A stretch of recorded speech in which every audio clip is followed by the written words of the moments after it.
Hey hey, salut tout le monde, je m'appelle Félix et aujourd'hui je vais vous parler du nouveau Route 10 d'Alta Labs. Donc un routeur super prometteur, 4 ports 2.5 GB, dont 2 PoE, 2 ports SFP+, avec un processeur et beaucoup d'accélération au niveau networking pour avoir des crazy speed avec un tout petit device form factor. Donc c'est un super device intéressant. Et ça vient vraiment shiner au niveau du rapport qualité-prix qui est vraiment incroyable. Donc 199 US, ça va tourner autour de 270 à 300 dollars canadiens. Donc comparativement à des devices de Ubiquiti, attachez votre truc parce que ça va déplacer de l'air. On regarde ça. Avant de commencer la vidéo puis faire le unboxing et tout ça, je voudrais dire un gros merci à mes sponsors. Donc je vous liste tout le monde ici. Je voulais vous dire un gros merci pour supporter mon projet.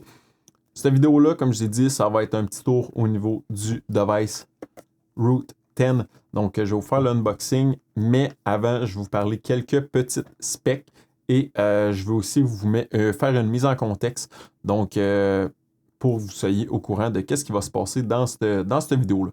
Donc, si on va sur le site altainc.route10, on va être en mesure d'avoir les configurations, les specs un petit peu de la machine. Donc ici, on va avoir 4 ports 2.5 GB. Les deux du centre sont PoE. Donc ici, SFP+, deux fois. La chose qui est super intéressante, c'est un quad-core Qualcomm Network Accelerator qui tourne autour de 2.3, 2.5 GB, si je ne me trompe pas, quelque chose autour de ça. IDS, IPS, ce que Alta Labs dit, c'est qu'ils sont en mesure de traiter le IDS, IPS au niveau du 10 GB. Donc, quand même assez insane comme performance qu'ils sont en mesure d'achieve. VS, si on regarde tout ce qui est au niveau de Ubiquiti, UDM Pro, ces choses-là, qui sont en mesure de claimer peut-être 5 gigabits par seconde avec le IDS, IPS. Donc, quand même assez intéressant. Tout petit form factor. Donc, ici, c'est les configurations de base un petit peu. Mais si on vient au niveau des ressources, on va voir le datasheet et on descend un petit peu plus bas. Ici, petite mention, le routeur il est release, il est final, mais toutes les features ne seront pas release. J'ai l'impression que quand on regarde les release features, c'est toutes des configurations, je veux dire de base, que monsieur, madame, tout le monde, un petit geek de ce monde pourrait jouer avec au niveau d'un device comme ça. Donc, pour ne pas le faire attendre nécessairement encore, je ne sais pas, 6 mois, je ne sais pas exactement le temps que ça va prendre pour release toutes ces belles fonctionnalités-là. Mais déjà là, en date d'aujourd'hui, le Multi-One, c'est supporté. Il va y avoir différentes configurations au niveau du OpenVPN, WireGuard qui vont arriver sous peu. Donc, si jamais vous êtes un utilisateur plus basic, vous n'avez pas nécessairement les crazy configurations au niveau de votre routeur, que ce soit pfSense, UDM Pro, name it, vous n'avez pas besoin de toutes ces configurations-là. Je pense que c'est vraiment pour ça qu'ils ont pré-release le device pour que les gens puissent se faire une dent dessus, transférer leur configuration tranquillement et de fil en aiguille, intégrer ces nouvelles configurations-là pour dire, OK, ben là, tu as configuré tes VLAN, tu as configuré tes serveurs DHCP, ton resolver, tes DNS forwarder, tu as déjà tout mis ça là. Parfait, on t'ajoute une nouvelle feature, WireGuard, donc ça permet aussi une certaine maintenance au niveau du device. Donc, c'est une petite mention à ce niveau-là. Device quand même super, super intéressant. Ici, au niveau des specs, processeur 2.2, tantôt je vous ai dit 2.3, 2.5, mais on parle d'un processeur 2.2 gigabits ici. Donc, juste une petite mention. Sinon, la mention autre que je voulais vous faire, c'est au niveau de pfSense. L'affaire qui arrive, c'est que vous le savez, je suis un fan fini de pfSense. J'ai switché UDM Pro vers pfSense pour certains enjeux que je vais vous parler plus tard dans la vidéo. Mais au final, mon gros concern à propos de ce device-là, c'est que ça ne va pas chercher la même clientèle que quelqu'un qui va jouer au niveau d'un pfSense. Parce qu'un pfSense, c'est granulaire, toute est configuration est custom. Avec le Alta Route 10, il y a des belles configurations, mais je ne considère pas ça le même niveau. C'est comme la même chose que Ubiquiti. Donc, leur suite de routeurs, je ne les considère pas au même niveau que pfSense parce que la configuration n'est pas pareille. Donc, je comparerais plus un Route 10 à toute la suite comme Ubiquiti, peut-être un routeur d'Omada TP-Link. Je n'ai pas joué avec eux, ces devices-là, mais je pense que c'est sensiblement le même type de device avec un écosystème au niveau des switches, des access points, tout ça. J'ai l'impression que c'est ce type de routeur-là qui peut compétitionner avec des UDM Pro et avec des contrôleurs, des routeurs Omada. Donc, c'est vraiment une petite mention à ce niveau-là. Si jamais vous avez un pfSense avec 1001 règles de firewall, vous avez des configurations qui sont pétées, ben peut-être que ce device-là vous dit ah, c'est un device assez cool, mais c'est pas quelque chose qui me rejoint parce que j'ai une configuration vraiment custom et propre et ça fait peut-être 5, 10, 15, 20 ans que je travaille dessus, donc j'ai pas le goût de juste la switcher comme ça. Donc, c'était juste une petite mention. On regarde le unboxing ensemble, puis après ça, on fait l'installation, configuration à l'intérieur, puis à la fin, j'aimerais ça avoir votre idée sur ce device-là. C'est quoi vos opinions? Donc, si jamais vous en avez déjà, vous êtes rendu là dans la vidéo, vous vous dites « Hey, ce device-là a l'air incroyable, regarde-moi bien aller l'acheter dans pas long », ben j'aimerais ça savoir ça dans les commentaires. Fait que allez mettre ça dans les commentaires, votre opinion là-dessus. Est-ce que vous êtes un fan fini de pfSense? Est-ce que vous êtes un fan fini de UDM Pro, de Ubiquiti? Est-ce que c'est un device qui vous fait challenger un petit peu l'écosystème Ubiquiti? Donc, c'est tous ces petits aspects-là. Si jamais vous avez une opinion là-dessus, allez mettre ça dans la section un petit peu plus bas. Puis, je vous laisse avec le unboxing. On se voit dans pas long. Voici le Root 10. Donc, on va recommencer. On va regarder tout de suite ce qui me saute aux yeux, c'est les adapteurs. Donc, le device il est beau. Mais ici, on peut voir les différents adapteurs pour les connecteurs. Je vais juste vous ouvrir ça. Super intéressant. Peu importe où est-ce que ça va être shippé, on va être en mesure d'avoir les différents connecteurs pour la Power Bar. Donc, super intéressant d'avoir ce type de convertisseur qui vient avec les devices au lieu de le mentionner lors de l'achat. Super belle pensée d'Alta Labs. Ici, on va avoir la Power Brick. Donc, on va pouvoir venir slider ça comme ça. Puis après ça, on a juste besoin de venir appuyer avec notre doigt au niveau de la comme ça ici, pour l'enlever. Super intéressant d'avoir ce type de fonctionnalité-là au niveau du Power. Le petit pamphlet, configuration, avec les specs et tout ça. C'est pas ça qui nous intéresse le plus. On garde le meilleur pour la fin. On va mettre ça sur le côté. Ici, les mounting brackets qui viennent avec les petites vis. On va mettre ça de côté et on va vraiment mettre l'emphase sur le nouveau Root 10. Donc, vraiment solide, plus lourd, ce que j'avais l'impression que la Switch 8 ports. Donc, ouais, super beau device pour l'instant. 4 ports PoE, 2 ports SFP+. Les 2 ports PoE sont ceux du centre. Ici, on a le petit reset button. En arrière ici, on va avoir la mounting plate. On va avoir le petit power ici pour le device et comme d'habitude, le logo d'Alta Labs sur le dessus. Présentement, c'est un petit form factor. Donc, vous pouvez voir que c'est la même grosseur que la Switch ou le contrôleur. Laissez-moi juste la prendre. Ici, j'ai la Switch 8 ports PoE. Donc, on peut voir en termes de profondeur, si je le lève un petit peu, c'est un petit peu plus profond, les devices. Pour la hauteur, c'est exactement la même. La profondeur est différente. Au niveau de la largeur, c'est la même. Et au niveau de l'épaisseur, c'est un tout petit peu plus épais. Donc, lui ici, le Root 10, on va avoir une enclosure, donc un case en métal, en aluminium. Tandis que lui ici, au niveau de la Switch et au niveau du contrôle du controller, ça va être en plastique. Donc, vraiment content d'avoir cette qualité-là au niveau de l'enclosure pour le Root 10. Parfait, on se retrouve là dans le fond, ça fait à peu près une semaine que je joue avec plus activement au niveau du routeur. Donc, je vous fais comme une vidéo, c'est pour ça que ça a comme l'air de... J'ai l'air de changer d'outfit, mais au final, c'est sur différents jours. Donc, c'est plugué en arrière juste là sur le top de mon rack. Et je vous fais le review complet. Donc, j'ai joué un petit peu cette semaine avec ça pour essayer de vous sortir vraiment les plus-values et de le tester au meilleur de mes connaissances pour vous donner un review le plus honnête possible. Donc, ici, j'ai connecté mon routeur PPPoE. On va le configurer, mais il est connecté dans mon WAN 2 via mon SFP, mon module SFP. Moi, ici, je vais sélectionner WAN 2.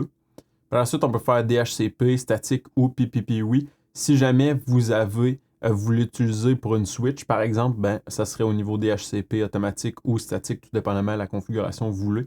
Mais moi, dans mon cas, ça va être au niveau d'un routeur et configuré PPPoE. Ici, ça va demander le username et le password. Je rentre ça, on se revoit dans l'étape suivante. Prochaine étape, est-ce que ça demande le VLAN tagging? Donc oui, moi, je suis avec Bell, j'ai besoin du VLAN 35 au niveau Quality of Service Tag, j'en ai pas de besoin, donc je vais laisser ça vide. Ici, normalement, j'ai dit 1 gig, mais je vais laisser ça automatique pour la vitesse. Et on va pouvoir faire, ça va tester la connexion au niveau du ISP pour voir que ça fonctionne bien. En fait, c'est que j'avais des problèmes, puis je suis pas le seul, là, il y en a quelques-uns qui ont eu des problèmes avec des configurations un peu plus funky, là, avec des règles de firewall qui bloquent pratiquement tout, puis alors seulement certains trafics, qui fait que la découverte du Altalab Router du Route 10 en fait un petit peu plus de difficultés. C'est la raison pour laquelle j'ai décidé d'utiliser le cloud. Donc, juste pour être sûr que ça fonctionne bien pour la démonstration.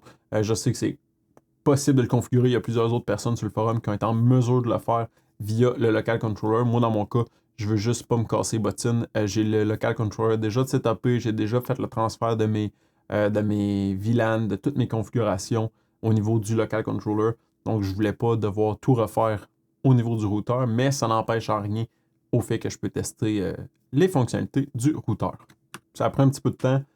Le device a fini par afficher. Donc, ici, on va pouvoir faire le setup. On va être connecté par la suite. Donc, Route 10. Je sais parler un petit peu des specs tantôt. Deux gros enjeux pour moi qu'on va regarder aujourd'hui. On va regarder les configurations au niveau du routeur, mais je voulais vraiment savoir les performances au niveau PPPoE. Donc, pour savoir ça, moi, j'ai fait un test directement de mon pfSense à un routeur, dans le fond, un serveur externe, excusez-moi, avec un service iPerf disponible avec des connexions 10 GB. Donc, moi, j'ai pas 10 GB à la maison. Mon ISP ne me donne pas 10 GB, mais ça me permet d'avoir une bonne idée c'est quoi le speed que je peux aller chercher. Donc, j'en ai fait une coupe au niveau du Canada, puis celui qui me donnait le meilleur résultat avec mon pfSense, je veux le tester avec le Route 10. Donc, si jamais vous n'étiez pas au courant, vous pouvez faire la commande Shift et cliquer sur le nom. Ça va ouvrir un terminal. Donc, par la suite, moi, je vais venir ici. Je vais venir prendre cette adresse-là de iPerf pour venir faire mon test. Donc, ici, je suis en mesure d'aller retirer 837, 834. Mes résultats sont pas mal similaires à ce que j'avais sur le pfSense. Donc, si je rouvre mon pfSense, je l'ai juste à côté ici. J'étais autour de 914 mégabits par seconde en upload et 912 mégabits par seconde en download. Donc, je suis pas mal dans ces mêmes eaux-là. Ça tourne 932, 933, 932, 933. Puis souvent, les 2-3 premiers sont un petit peu plus bas. Donc, c'est exactement les mêmes résultats ici. Donc, pour quelqu'un qui a une connexion 1 gigabit avec la fibre directement connectée à la maison, vous n'avez pas à avoir peur au niveau du Route 10. Ça va être en mesure de bien deliver au niveau de la vitesse, donc ça ne sera pas une problématique. Moi, j'ai bien aimé faire le iPerf. Je sais que j'ai eu je faisais des tests avant, j'avais fait un test de speed test, tout ça, puis c'est pas nécessairement les best, puis je l'expliquais déjà dans une vidéo. Donc, avec le iPerf, c'est vraiment intéressant. On peut le faire avec serveur local pour voir entre, mettons, un device, entre mon Mac, par exemple, et mon pfSense, ou entre mon Mac et le Route 10. Je peux voir c'est quoi la connexion qu'il y a entre ces deux devices-là. Mais si jamais on veut la vraie vitesse WAN, par exemple, là, c'est vraiment intéressant d'utiliser un serveur iPerf externe. Donc, ici, on a déjà un check in the box. On est en mesure de bien configurer le PPPoE et d'avoir des bonnes performances. Maintenant, on regarde au niveau du Route 10, les configurations. Donc, si on rouvre cette petite fenêtre-là, on va avoir le Route 10. Voici notre interface. Si on va au niveau des advanced et au niveau du trafic, je vais vous montrer ça. Donc, ici, on va avoir 6 ports, 4 2.5 GB, donc le premier et les 3 premiers LAN, le L4 qui est le LAN SFP+, et au niveau du SFP+, pour le WAN 2. Là, c'est marqué WAN 1, LAN 1, WAN 2, LAN 4. En fait, c'est que chaque port peut être configuré indépendamment. Donc, si je prends le WAN 1, par exemple, je viens le mettre juste ici pour qu'on continue de voir ça ressemble à quoi. Je pourrais dire, mettons, je pourrais l'appeler LAN uplink, par exemple. Là, je pourrais dire, non, c'est pas un WAN que je veux un LAN. Puis là, par la suite, je pourrais mapper une couleur si on veut. Je peux dire c'est quoi le native LAN. Je peux dire c'est quoi le allowed VLAN. Donc, si jamais il y a des VLAN qui vont communiquer. Là, j'en ai pas de configuré, mais c'est là qu'on le ferait. Au niveau des vitesses, si on veut le setter manuellement. Download limit, upload limit. Donc, on pourrait le faire comme ça. Je vais faire save. Comme ça, il n'y a rien de connecté au niveau du port 1, mais ça veut dire que même si c'est tagué W1, c'est juste pour visualiser le WAN 1 ou WAN 2 mais on peut assigner n'importe quel port à n'importe quel type. Donc, c'est pour ça qu'on pourrait dire, on prend 2 ports 2.5 GB et on peut venir les mettre toutes les deux en WAN. Et la chose qui est super intéressante, c'est que on a les configurations. Donc, WAN 1, WAN 2, WAN 3. Ici, je pourrais venir ajouter un nouveau WAN. Je pourrais marquer WAN 3. Je pourrais l'appeler, par exemple, Fizz. Parce que moi, mettons, j'aurais un troisième ISP et ça serait Fizz. Il fonctionnerait par DHCP. Donc, je pourrais venir setter mon LAN, mon WAN 3 ici. Je pourrais venir mettre mon serveur DNS si j'en ai un. Donc, il peut être externe ou interne. Y a-t-il un VLAN tag comme ici, Bell, il y en avait un. Là, dans le cas, au niveau DHCP. Mettons, il n'y en aurait pas dans cet exemple-ci. Au niveau du Mac clone, si jamais on a besoin de cloner l'adresse du routeur ou du modem qui est fourni par notre ISP, on va pouvoir venir le setter ici. Si on veut enable ou disable l'IPv6, on peut le faire. Et au niveau du UPnP ou au niveau des métriques, on pourrait le setter. Donc, comme ça, je pourrais dire save. Il serait sauvegardé. Et par la suite, si je viens tasser mon port, par exemple, je pourrais venir sélectionner entre mon WAN 1, mon WAN 2 et mon WAN 3. Qui fait que c'est quand même vraiment intéressant au niveau des configurations qu'on peut assigner, étant donné que ça devient comme un certain profil qu'on peut assigner assez facilement. Donc ça, c'est quand même vraiment intéressant à ce niveau-là. Moi, présentement, c'est un petit peu étrange parce que j'ai connecté mon Route 10. J'ai eu un petit peu de problème avec cet aspect-là, cette semaine-là, de connecter mon port SFP+, dans mon Route 10 à ma Switch. Donc, ma Switch Piwi 24 ports d'Alta Labs. C'est le même câble, même configuration. Je le prends entre le pfSense et la Switch 24 ports. Puis ça se connecte bien. On voit au niveau du pfSense la connexion au niveau du 10 GB.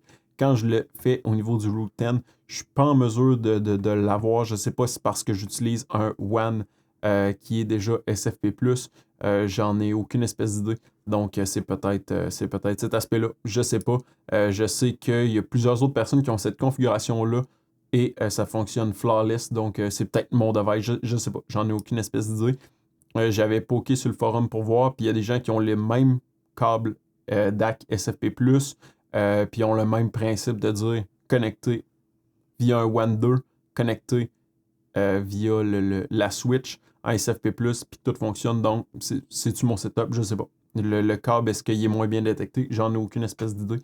Donc, c'est un petit peu plus difficile à watcher. Mais j'ai une petite idée. Pour faire fonctionner et connecter ma Switch 24 ports au Route 10, je l'ai connecté via un câble RJ45 avec un module SFP+, un module SFP, excusez-moi, dans le Route 10.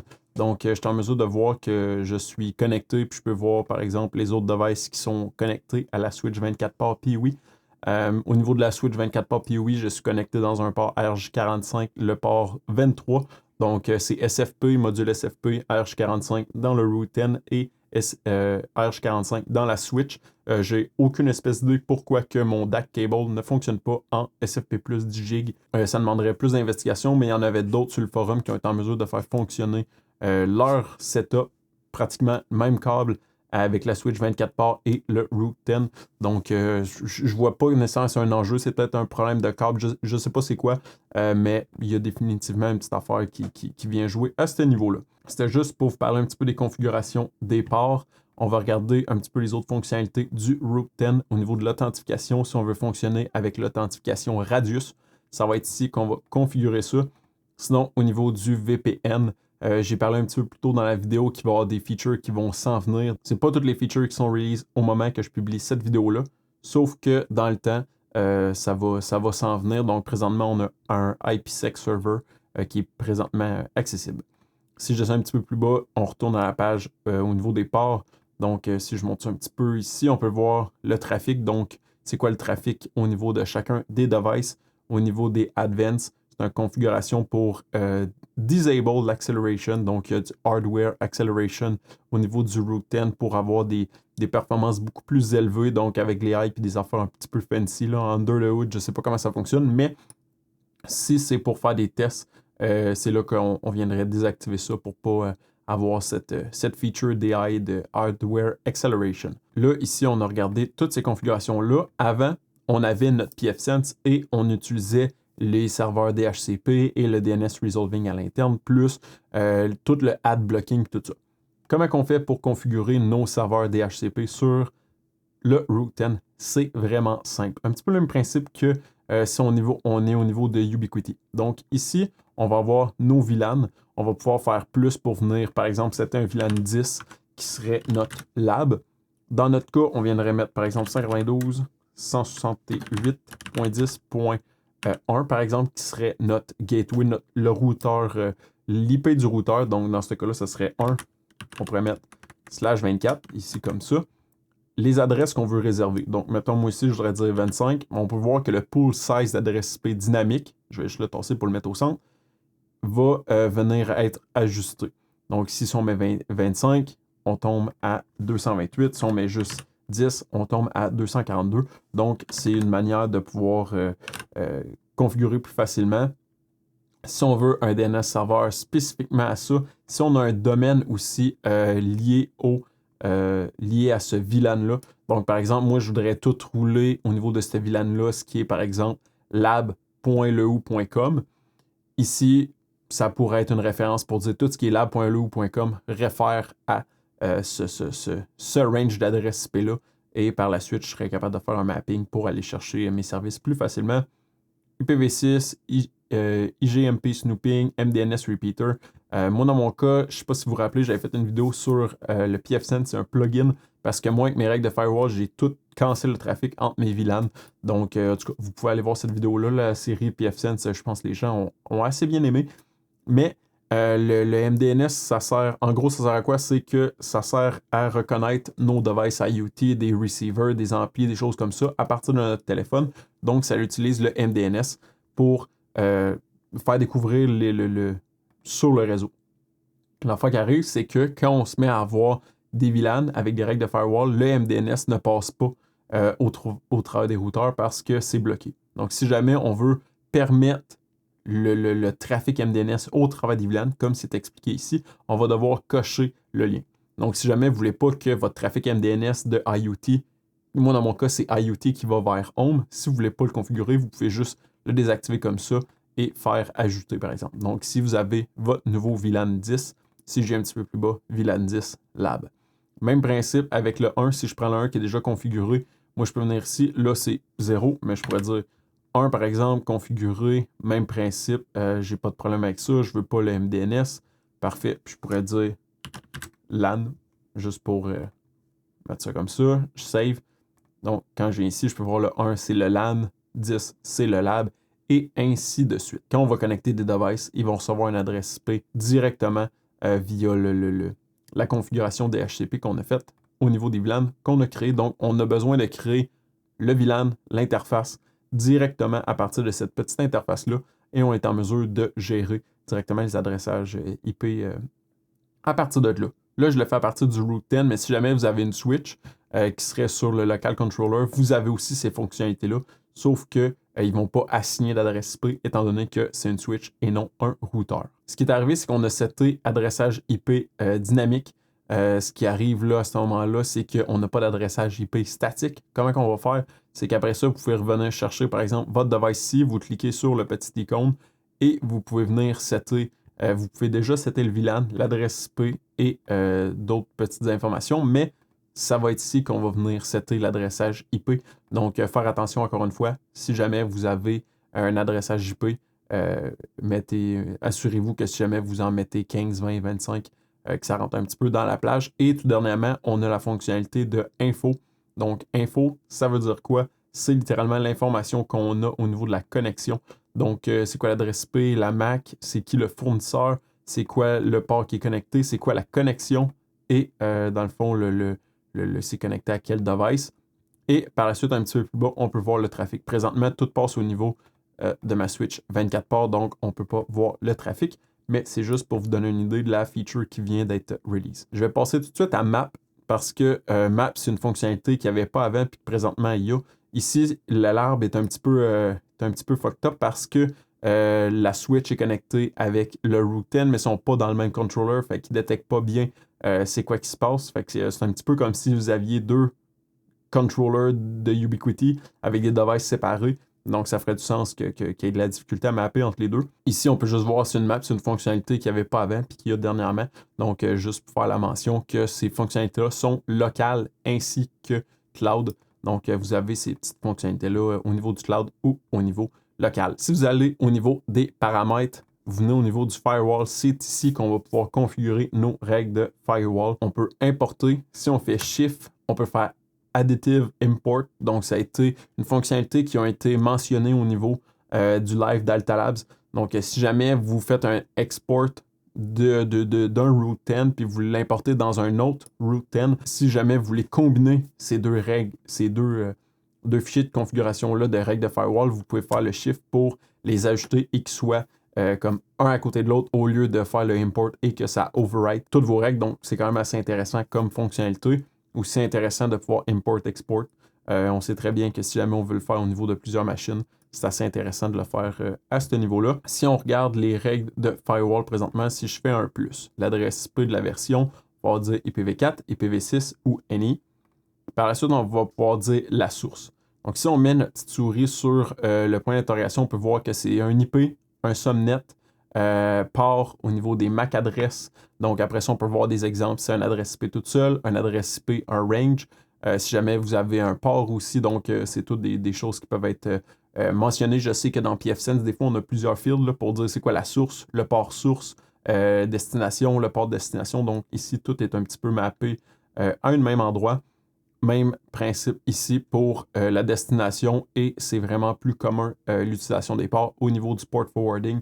Donc, des fois, la source, ça ne fait pas vraiment de sens au niveau du port, mais seulement au niveau du port forwarding. Donc, ça va être le même principe si on vient ici et je fais le add, ça va être le même principe au niveau de la destination, port forwarding, source mascarade, différentes configurations qu'on peut faire, mais c'est vraiment au niveau, à ce niveau-là qu'on va pouvoir venir jouer au niveau avec les ports. Donc, tant qu'à moi, c'est comme une configuration qui ont été plus high level pour dire voici comment ça fonctionne. On l'applique au niveau des règles de firewall ainsi qu'au port forwarding, mais au final, dans le fond, c'est pour avoir une manière de l'implémenter et de pouvoir l'utiliser à plusieurs endroits. Ici, on va pouvoir setuper c'est quoi le protocole qui va être utilisé, UDP, TCP, CMP, IGMP. On va pouvoir le mentionner. Si on met rien, ça veut dire que c'est étoile. Ici, au niveau de la zone in, on va dire, est-ce que, par exemple, ce serait un port forwarding, on utiliserait le WAN. Dans le cas que c'est une règle de LAN à LAN, donc d'un VLAN à un autre VLAN, on viendrait mettre LAN, LAN. Si on veut mettre une limite de speed, et par la suite, en bas, à gauche, on a le allowed, on a le denied, on a le drop. Donc, faire attention parce que par défaut, c'est allowed. Donc, je sais que dans pfSense, c'est comme la première case qu'on a en haut là, pour dire est-ce que c'est allowed, est-ce que c'est block ou est-ce que dans le fond, c'est drop. Donc, faire attention. C'est sûr que c'est à côté du bouton save, mais on peut facilement le perdre de vue. Donc, un petit aspect à ce niveau-là. Donc, si jamais on fait deny, on va faire save et notre règle de firewall va être ajoutée. La chose qui aurait été intéressante, c'est de jouer un petit peu avec les VLAN. Donc, je sais que des fois, je ne m'en rappelle plus dans pfSense parce que ça fait un petit bout, là, mais on pouvait jouer avec le subnet IP et le subnet address, si je ne me trompe pas. Donc, le subnet IP, c'est l'adresse du routeur, du gateway pour ce VLAN-là, pour ce subnet-là, et le subnet address, sans vouloir parler du subnet en soi. Donc, ça aurait été le fun de pouvoir le faire avec un certain drop-down pour les VLAN au lieu de devoir le taper à bras. Donc, des fois, ça va être plus facile que si jamais on va modifier le range d'adresse IP d'un VLAN, quelque chose du genre, ben, ce serait le fun de pouvoir utiliser ce profil-là au lieu d'aller changer, par exemple, la source au niveau de toutes les règles de firewall. Donc, ici, on peut voir IPv4, IPv6, on peut voir que c'est un drop. Et ici, c'est qu'il n'y a pas vraiment d'option, fait que cette règle-là est ignorée parce qu'il n'y a rien vraiment qui a été configuré à l'intérieur. Je sais que dans pfSense, on peut drag and drop, puis ça fonctionne par interface ou par VLAN, là, de la manière que c'est configuré. Sauf qu'ici, on ne peut pas drag and drop. Ici, on peut faire encore une fois le shift pour venir jouer avec plusieurs. Donc, IPsec, on peut le descendre en bas. On peut le monter en haut. Mais si jamais on veut le mettre, par exemple, au milieu, ben, on va devoir le descendre de 1 à la fois. Donc, ça, c'est un petit peu plus... c'est un petit peu plus tannant. Moi, je pense que vraiment, la chose que j'aurais vraiment aimé avoir, c'est au niveau des VLAN. Donc, avoir, par exemple, VLAN 1, VLAN 2 ou LAN, Lab, Home, IoT, Guest, name it. Fait comme ça, c'est vraiment plus facile à se retrouver et pas avoir littéralement une liste d'adresses IP, de règles de firewall qui viennent dire, OK, ben tu bloques, si tu es tel user, tu bloques, tu sais, comme tu bloques LAN, tu bloques WAN, puis là, tu veux les mettre en ordre. Mais l'affaire qui arrive, c'est que l'ordre fait du sens, mais l'ordre fait du sens seulement pour chacun des VLAN spécifiques. Je pense que j'ai sauvegardé puis j'ai tout mélangé les règles de firewall, en espérant que ça ne me dénaille pas à l'externe, parce que si j'ai mis une règle que je bloque tout, ben je viens de me lock-out de mon firewall pendant que je vous fais la démo. Fait que c'est pas tant le. C'est pas tant le best. Je vais juste voir si j'ai accès à Google. Non, j'ai pas l'air d'avoir accès à grand chose.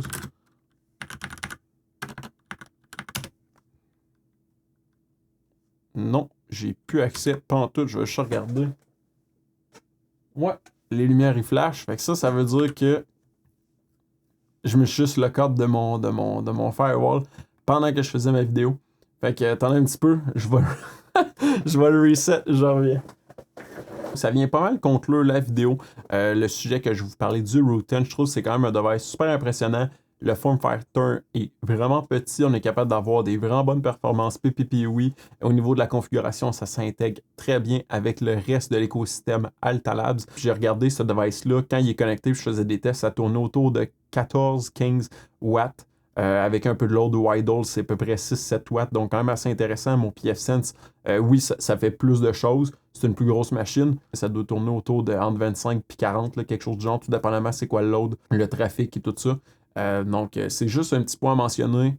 Encore une fois, super impressionnant. Le device qu'Altalab a été en mesure de deliver. Petite mention encore aussi, ce routeur-là a été release en avance avec pas toutes les features, puis pas penser qu'ils veulent juste se débarrasser puis d'aller chercher cette clientèle-là. Ce qu'ils veulent, c'est mettre ça de l'avant, mais aussi démontrer qu'ils sont en mesure de maintenir leur device, de mettre de l'amour dans ces devices-là. Et ça faisait longtemps que les gens attendaient le routeur Root 10 d'Alta Labs. Donc j'ai l'impression que c'est vraiment pour la communauté qui ont voulu faire un move de ce côté-là pour dire voici, on travaille là-dessus, on ne veut pas vous faire attendre nécessairement plus longtemps, on a les fonctionnalités de base, vous allez pouvoir l'utiliser chez vous avec vos règles de firewall, avec vos VLAN, avec vos configurations, ça va fonctionner. Sauf que si jamais vous êtes la petite coche un petit peu plus fancy, que vous avez des configurations WireGuard, OpenVPN, puis tout ça, des configurations un petit peu plus fancy, ben là, vous allez devoir attendre parce qu'on n'est pas encore release. Juste garder ça en tête, de ne pas arriver et dire « Ah non, moi c'est un petit form factor, je voulais que ce soit rack mount. Moi je suis déçu parce que XY raison. » Ça se peut que vous soyez déçu. J'aimerais ça avoir votre avis dans les commentaires un petit peu plus bas, mais je crois qu'il faut quand même garder en perspective ce device-là correspond à quoi. Donc c'est sûr que si vous comparez une UDM Pro avec un routeur custom pfSense, c'est le jour et la nuit, mais c'est juste la même mention que gardez ça en tête parce que Alta Labs s'approche beaucoup plus de Ubiquiti, de Omada TP-Link que de pfSense. Tout ça dit, tout ça parlé. J'aimerais ça avoir vos commentaires sur le Root 10. Qu'est-ce que vous en pensez? Moi, je pense que c'est quand même un super device. Tout ça, rapport qualité-prix. Donc, au niveau canadien, je pense que c'est 270 à 300 $. Donc, je pense que ça fait énormément de sens pour un routeur qui permet d'avoir toutes ces performances-là, toutes ces fonctionnalités-là avec la communauté d'Alta Labs. Donc, c'est ça qui wrap pas mal la vidéo. Donc, si jamais vous avez aimé ça, n'hésitez pas, mettez un thumbs up, c'est toujours encourageant. Si jamais vous avez des questions, commentaires, allez mettre ça dans la section un petit peu plus bas. Joignez la communauté sur Discord pour partager vos connaissances avec nous. Partagez la vidéo en grand nombre et on va se dire à la prochaine. Bye bye.